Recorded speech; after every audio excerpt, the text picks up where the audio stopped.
الحمد للہ وحدہ والصلاة والسلام علی من لا نبی بعدہ اما بعد فاعوذ باللہ من الشیطان الرجیم بسم اللہ الرحمن الرحیم یوم تکون السماء کالمہل وتکون الجبال کالعہن ولا یسأل حمیم حمیما، جس دن آسمان پگھلی ہوئی چاندی کی مانند ہو جائے گا اور پہاڑ دھنی ہوئی اون کی طرح ہو جائیں گے، اور بہت ہی گہرے دوست اپنے گہرے دوست کو پوچھے گا بھی نہیں۔ آج ہماری سورہ المعارج کی آیہ مبارکہ نمبر 10 کی تلاوت کو ترجمہ کا شرف نصیب ہوا۔ سامعین، گفتگو ہماری چل رہی تھی اس شخص کے بارے میں جو اللہ کے عذاب کو اور اللہ کی گرفت کو اور اس کی پکڑ کو بعید اور دور سمجھتا ہے۔ رب ذوالجلال نے فرمایا کہ یہ اس کا غلط گمان اور اس کی غلط سوچ ہے کہ اللہ کی گرفت اور اس کی پکڑ بڑی دور ہے، حالانکہ رب ذوالجلال فرماتا ہے ہماری گرفت اور پکڑ کا وقت جو ہے وہ بہت قریب آ چکا ہے۔ یہ انسان کا محض سراب اور دھوکہ ہے، اور اس دھوکے میں وہ یہ سمجھ بیٹھا ہے کہ ابھی اللہ کی گرفت مجھ سے بہت دور ہے، حالانکہ اللہ تعالیٰ کی گرفت کا معاملہ جو ہے وہ بہت جلد آنے والا ہے۔ اس کے بعد فرمایا وہ دن کیسا ہوگا جس دن اللہ تعالیٰ قیامت قائم فرمائے گا اور وہ میزان کا لمحہ اس کے لیے لوگوں کو بلایا جائے گا بارگاہ سمدیت میں، بارگاہ رب ذوالجلال میں۔ تو فرمایا تکون السماء کالمہل، فرمایا اس قائم قیامت والے دن تم دیکھو گے کہ آسمان پگھلی ہوئی چاندی کی طرح ہو جائے گا۔ چاندی جب اس کو بھٹی میں ڈالا جاتا ہے اور اس کو پگھلایا جاتا ہے تو جس انداز میں وہ مرکری کی سی شخصی صورت جو ہے وہ اختیار کر لیتا ہے، تو فرمایا جس کا وجود بالکل نرم سا ہوتا ہے اور جس جانب اس کو چاہتے ہو وہ اسی شکل میں ڈل جاتا ہے، وہ اسی صورت میں ڈل جاتا ہے۔ فرمایا قیامت والے دن جب قیامت قائم ہوگی تو فرمایا یہ مضبوط ترین آسمان جس کی مضبوطی تمہارے سامنے تمہاری نگاہوں میں موجود ہے، اس سختی کا عالم یہ ہوگا کہ یہ آسمان جو ہے یہ پگھلی ہوئی چاندی کی طرح، موم کی طرح نرم پڑ جائے گا۔ اب آپ اس سے اندازہ لگائیے کہ آسمان جیسا مضبوط، آسمان جیسی سالڈ چیز اتنی مضبوط ہے کہ دنیا کے اندر واحد یہ ایک ایسی چھت ہے جو بغیر کسی ستون کے قائم اور دائم ہے، اور چھت بھی اتنی ہے کہ جس پر تھوڑا بہتا وزن نہیں ہے، کئی ارب ٹن کا وزن ہے۔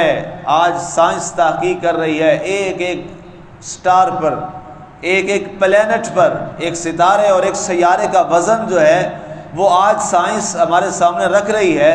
وہ سارے ستارے کے اور سیارے جتنے ہیں وہ اللہ تعالیٰ نے آسمان میں لگا رکھے ہیں، تو اس لحاظ سے کئی کروڑ اور کئی ارب خرب کے لگ بھگ جو ٹن وزن ہے وہ اس چھت نے اٹھا رکھا ہے، لیکن اس چھت کا اپنا کوئی ستون اور پلر نہیں ہے، میرے رب کی قدرت سے بغیر ستونوں کے قائم۔ باقاعدہ قرآن میں فرمایا کیا تم آسمان کی طرف نہیں دیکھتے ہو، ہم نے اسے قائم کیا ہے بغیر عامد ترونہا۔ یہ قرآن کے الفاظ ہیں، گزر چکا ہے اس کا درس پیچھے، کہ جس کی تمہیں کوئی بھی ایسی دیوار یا اس کا کوئی ستون اور پلر نظر نہیں آتا، اللہ تعالیٰ نے بغیر عامد ترونہا، تم دیکھتے ہو کہ اللہ نے بغیر ستونوں کے آسمان کو قائم اور دائم رکھا ہوا ہے۔ یہ اس کی بہت بڑی قدرت کی نشانی، بہت بڑا شاہکار ہے۔ آگے فرمایا اس شاہکار کو سمیٹ لیا جائے گا، اس پورے نظام کو لپیٹ لیا جائے گا، اور آسمان دنیا کا نظام لپیٹ لیا جائے گا، اور اس زمین کا نظام اکٹھا کر کے بارگاہ خدا میں سب کو پیش کیا جائے گا۔ وَتَكُونُ الْجِبَالُ كَالْعِهْنِ، اور فرمایا یہ تو آسمان کی بات تھی، اس کے بعد تمہارے سامنے زمین کا معاملہ ہے، اور زمین کے اوپر سب سے جو مضبوط چیز ہے وہ زمین پر پہاڑ ہے۔ زمین کی مضبوط ترین چیز کا نام کیا ہے؟ وہ پہاڑ ہے۔ اور اللہ تعالیٰ باقاعدہ قرآن میں ارشاد فرماتا ہے جب ہم نے زمین کو بنایا تو زمین چونکہ پانی پر ہے، زمین جو ہے وہ ہماری ساری پانی کے اوپر ہے، تو جب پانی کے اوپر ہم نے زمین کو رکھا تو زمین نے اپنا توازن کھونا شروع کیا اور اس نے پانی کے اوپر یوں متزلزل ہونا شروع کیا۔ تو ہم نے اس زمین کے متزلزل ہونے کو روکنے کے لیے میخیں لگائیں، کیل لگائے۔ وہ میخیں اور کیل کیا ہیں؟ اللہ فرماتا ہے وہ پہاڑوں کی صورت میں ہم نے میخیں زمین کے اندر لگا دی، اور جب وہ میخیں ہم نے زمین میں لگائیں تو اس کے بعد زمین کی جو جنبش ہے اور زمین کا متزلزل ہونا وہ ٹھہر گیا، وہ رک گیا، اور اس کے اندر ٹھہراؤ آ گیا، جس کے بعد تم نے زمین کے اوپر اپنے مکانات بنانے شروع کر دیے، تم نے زمین پر اپنے لیے رہائش شروع کر دی، اور زمین کے اندر تم نے ہل چلانے شروع کیے، زمین تمہیں وہاں پر خوبصورت فصلیں دینے لگی، تم کاشتکاری کرنے لگے اور اس کے اندر بیج بونے لگے۔ اللہ تعالیٰ نے اس زمین میں سے پھر رنگا رنگ قسم کے پھول بھی اگائے، پھل بھی اگائے، اناج بھی اگایا، اور کھانے کی ہر چیز کو اللہ نے زمین سے پیدا فرما دی۔ یہ اس کی قدرت اور اس کے کرشموں کے حسین مناظر ہیں۔ تو فرمایا تم دیکھو گے وَتَكُونُ الْجِبَالُ كَالْعِهْنِ، وہ زمین کو جو روکتا تھا، جس کی اتنی طاقت تھی کہ زمین کی جنبش کو روکتا تھا، وہ پہاڑ، اس پہاڑ کی مضبوطی اتنی ہے کہ ایک ایک چٹان جو ہے وہاں اس کو اپنے راستے سے کوئی طاقت نہیں اٹھا سکتی، اتنا وہ مضبوط ہے پہاڑ، اور کتنے کلومیٹر تک لمبا سلسلہ ہے وہ پہاڑوں کا جو چلا ہی جاتا ہے اور اتنا مضبوط ہے۔ اللہ فرماتا ہے جب وہ گھڑی قائم ہوگی تم دیکھو گے کہ وہ پہاڑ جو ہیں وہ اتنے ہلکے ہو جائیں گے اللہ کے دربار میں، جیسے دنی ہوئی روئی جو ہے وہ فضاؤں میں اس کے ذرات اڑتے ہیں، پہاڑوں کا عالم ہوا کے اندر یہ ہو جائے گا۔ اب آپ اندازہ کیجیے کتنا سختی کا لمحہ ہو، کتنا اللہ تعالیٰ کے جلال کا وہ لمحہ ہوگا، جہاں آسمان نہیں بچا، جہاں زمین نہیں بچی، جہاں پہاڑ نہیں بچے، تو وہاں پھر انسان کا عالم کیا ہوگا؟ یہ سوچنے والی بات ہے۔ اللہ کیوں یہ باتیں بتا رہا ہے؟ اللہ یہ ارشاد کیوں فرما رہا ہے؟ یہ ہمیں سمجھنے اور ہمیں درس دینے کے لیے ارشاد فرما رہا ہے، اور ہمیں سوچنے پر مجبور کیا جا رہا ہے۔ اللہ فرما رہا ہے اس آسمان کو تم دیکھتے ہو، اس کی چوڑائی کو تم نہیں پا سکتے، اس کی لمبائی کو تم نہیں پا سکتے، زمین کی جیسی طاقت اور مضبوط چیز کو تم نہیں بنا سکتے، اس کے اوپر مضبوط ترین پہاڑ ہیں، پہاڑ کے مقابلے میں تم کوئی چیز ایجاد نہیں کر سکتے، اتنی مضبوط چیزیں ہیں۔ لیکن اے حضرت انسان غور کر، جب قیامت کا لمحہ قائم ہوگا یہ ساری چیزیں اپنا وجود بھی ختم کر بیٹھیں، تو بتا تیرا وجود کہاں پہ ہوگا؟ اب انسان سے یہ سوال کیا جا رہا ہے، سوچ تیرا وجود اس کے مقابلے میں بہت تھوڑا ہے، تیرے پاس قوت اور طاقت جو ہے جسمانی اس لحاظ سے بہت تھوڑی ہے، تو پھر اگر تو بچنا چاہتا ہے تو تیرے پاس ایک سب سے بڑی قوت اور طاقت ہے، جس قوت اور طاقت سے تو مضبوط رہے گا، اس قوت اور طاقت کی بنیاد پر تو پہاڑوں سے بھی مضبوط ہے، آسمانوں سے بھی مضبوط ہے، زمین سے بھی مضبوط ہے، اور وہ کیا ہے؟ وہ تیرا نیک عمل ہے۔ اگر تیرے پہلو میں ہوگا تو زمین و آسمان سے بھی مضبوط ہو جائے گا۔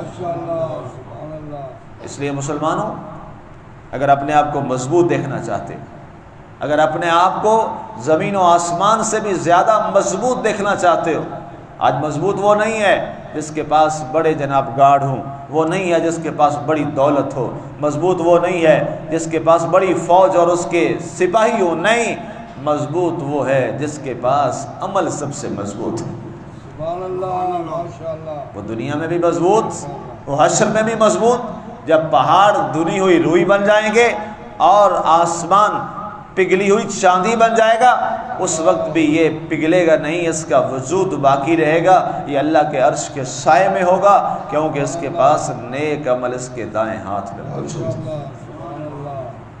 اس سے آپ اندازہ کر لیجئے کہ نیکی کتنی طاقت رکھتی ہے، نیکی کیا طاقت ہے، نیک عمل کتنی مضبوط طاقت ہے۔ اور اگر آپ کے پاس عمل صالح ہے، آپ عمل صالح پہ قائم ہیں، عمل صالح پہ آپ کھڑے ہیں، تو پھر آپ کو مبارک ہو، دنیا کے مضبوط ترین راستے پر آپ کھڑے۔ اور اگر نیکی انسان کے پہلو میں نہیں ہے، انسان کے پاس یہ عمل صالح نہیں ہے اور انسان حق پر نہیں ہے، تو اس جیسا کمزور اور اس جیسا بے بس انسان کائنات میں کوئی نہیں ہے، یہ یاد رکھیے۔ اس کی بے شمار مثالیں آپ کو قرآن سے مل جاتی ہیں۔ اس کی ایک مثال عرض کر دیتا ہوں۔ ساری ریاست ایک طرف تھی، ساری ریاست کی فوج ایک طرف تھی، ساری ریاست کے لوگ ایک طرف تھے، اور ایک شخص جو ہے اس ساری طاقت کے مقابلے میں اکیلا کھڑا ہو گیا تھا، جس کا نام تھا خلیل اللہ ابراہیم علیہ السلام۔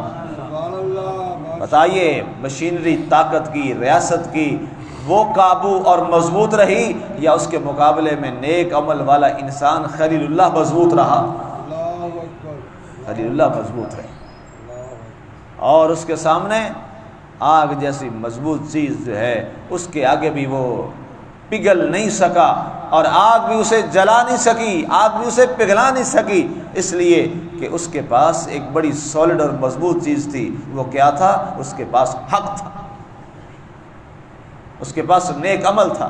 جب آپ حق پہ ہیں، نیک عمل ہیں، اور آپ کے پاس ایک حقیقت ہے، تو پھر آپ کو یہ بات سمجھ لینی چاہیے کہ دنیا کی کوئی طاقت آپ کو آپ کے راستے سے نہیں ہٹا سکتی۔ شرط یہ ہے انسان حق پر ہو، سچ پر ہو، اور عمل صالح اس کے دامن میں۔ ایسی بے شمار مثالیں قرآن میں آپ کو مل جائیں گی، بے شمار مثالیں۔ اس کے بعد تاریخ میں آپ کو بے شمار مثالیں مل جائیں گی۔ آج دنیا، خاص طور پر ہندوستان کے لوگ جو مورخین ہیں، ہندوستان کے جو ہندو مورخ ہیں، وہ صلاح الدین ایوبی کو، سلطان محمود غزنوی کو نعوذ باللہ دہشت گرد لکھتے ہیں، ٹیررسٹ لکھتے ہیں۔ ہندوازم کے لوگ، انگریز لوگ اپنی تاریخوں کو سمجھو، اور انہیں جناب ظالم اور پتہ نہیں کیا کیا جملہ بولتے ہیں، اور ہماری نوجوان نسل کو یہ بات تاثر دینے کی کوشش کرتے ہیں کہ دیور ٹیررسٹ، وہ بڑے ظالم تھے، یہ تھے، وہ تھے۔ سوچنے کی بات ہے، ساری ان کی قوتیں تھیں، اور ایک شخص جو ہے وہ ایک گھوڑے پر سوار تھا، صلاح الدین ایوبی، اور اس کو کوئی اس کے راستے سے ہٹا نہ سکا۔ ساری طاقتیں ایک طرف ہو گئیں، اور وہ ایک شخص آیا اور اس نے آ کے کلا کما کر کے سب کا رکھ دیا، اور اسی شخص نے آ کر جناب بیت المقدس کے اندر جب آیا تو جناب ان کا ایک بڑا مضبوط قلعہ اور ان کا سارا جو ہے ہیکل سلیمانی وہ اپنے قبضے میں لے کر کہا آج بیت المقدس کے جتنے ستون ہیں ہر ستون پر ایک شخص کھڑا ہو جائے اور ہر ستون پہ کھڑے ہو کے وہ اللہ کی صدا بلند کرے اور اذان کہے۔ ایک اذان نہیں آئی تھی جب بیت المقدس فتح ہوا تھا، ایک اذان نہیں آئی تھی، ہر پلر پہ ایک شخص کھڑا ہوا تھا اور اکٹھی اذانیں آئی تھی ہر ایک پلر سے، آج سارے اذان پڑھو۔ یہ کیا چیز تھی؟ یہ حق تھا، یہ عمل صالح تھا، اور اتنا مضبوط ہے یہ چیز۔ یہ قرآن ہمیں بتا رہا ہے۔ آگے فرمایا گیا ولا یسأل ولا یسأل حمیم حمیما، فرمایا قیامت والے دن بڑے جو جگری یار اور بڑے گہرے دوست ہوں گے وہ کام نہیں آئیں گے۔ قرآن نے ایک اور جگہ فرمایا لَخِلَّهُ يَوْمَئِذٍ بَعْضُهُمْ لِبَعْضٍ عَدُوٌّ إِلَّا الْمُتَّقُونَ، اس کا درس پہلے گزر چکا ہے۔ اللہ فرماتا ہے قیامت والے دن کوئی دوست کے کام نہیں آئے گا إِلَّا الْمُتَّقُونَ، مگر جو متقی دوست ہوں گے وہ قیامت والے دن بھی کام آ جائیں گے۔ اس کا 5-6 دن پہلے درس گزر چکا ہے، میں نے وہاں بات عرض کی تھی کہ ایک گناہ گار جا رہا ہوگا، جہنم کا فیصلہ ہو جائے گا، وہ دیکھے گا کہ اس کا ایک وہ شخص جس کے ساتھ اس نے حدیث میں الفاظ آتے ہیں کہ اس نے اس کے لیے پانی پیش کیا تھا اور اس کو وضو کے لیے پانی دے کر وضو کروایا تھا، تو وہ شخص اس کی طرف دیکھے گا، کہے گا جناب فلاں شخص ہوں میں، میرا یہ نام ہے، فلاں دفعہ ایک فلاں جگہ پر میں نے آپ کو وضو کروایا تھا، آپ کو پانی کی ضرورت تھی، میں نے آپ کو پانی پلایا تھا اور پانی پیش کیا تھا، آج آپ جنت میں جا رہے ہیں، میں جہنم میں جا رہا ہوں، اپنے رب سے میری سفارش کیجیے اور مجھے بھی اپنے ساتھ لے جائیے۔ تو وہ شخص کہے گا میں اللہ کے دربار میں عرض کرتا ہوں، وہ شخص اللہ کے دربار میں عرض کرے گا اے میرے مالک، آج اس نے مجھ پہ دنیا میں احسان کیا تھا اور آج یہ مجھے اس احسان کا ذکر کر رہا ہے اور یاد دلا رہا ہے، اے میرے مالک آج میں اس کا بدلہ اتارنا چاہتا ہوں۔ اللہ فرمائے گا بتا کیا چاہتا ہے؟ میرے مالک آج اسے میرے ساتھ جنت میں بھیج دے، اللہ فرمائے گا جاؤ اس کو بلا لو اور اپنے ساتھ جنت میں لے کے چلے جاؤ۔ یہ حدیث پاک کے الفاظ ہیں۔ اس لیے اچھی دوستیاں رکھیے، غلط دوستیاں مت رکھیے۔ اچھوں کے ساتھ دوستی رکھیے، دنیا میں بھی اچھے رہو گے، کل حشر میں بھی اچھے رہ جاؤ گے۔ اچھوں کے ساتھ دوستی دنیا میں بھی نفع بخش اور کل قیامت میں بھی نفع بخش، اور بروں کے ساتھ دوستی دنیا میں بھی رسوائی کا سبب بنے گی اور کل بروز حشر بھی رسوائی کا سبب بنے گی۔ یہ قرآن کا نظریہ ہے، یہ قرآن کا اصول ہے۔ الا المتقون، ساری دوستیاں ٹوٹ جائیں گی، الا المتقون، سوائے نیکوں کی دوستی۔ اللہ تعالی ہمیں نیکوں کا ساتھ نصیب فرمائے اور ہمیں نیک عمل کی توفیق عطا فرمائے، اور اس گھڑی سے پہلے، اس لمحوں سے پہلے جب ہماری موت کا وقت آئے، ہمارے لیے قیامت قائم ہو جائے، ہمیں اللہ اپنے احوال اور اعمال کی اصلاح کی توفیق نصیب فرمائے۔ اللہ ہمیں اعمال صالحہ کی طاقت نصیب فرمائے، حق اور سچ پر قائم فرمائے۔ آمین۔ وما علینا الا البلاغ المبین۔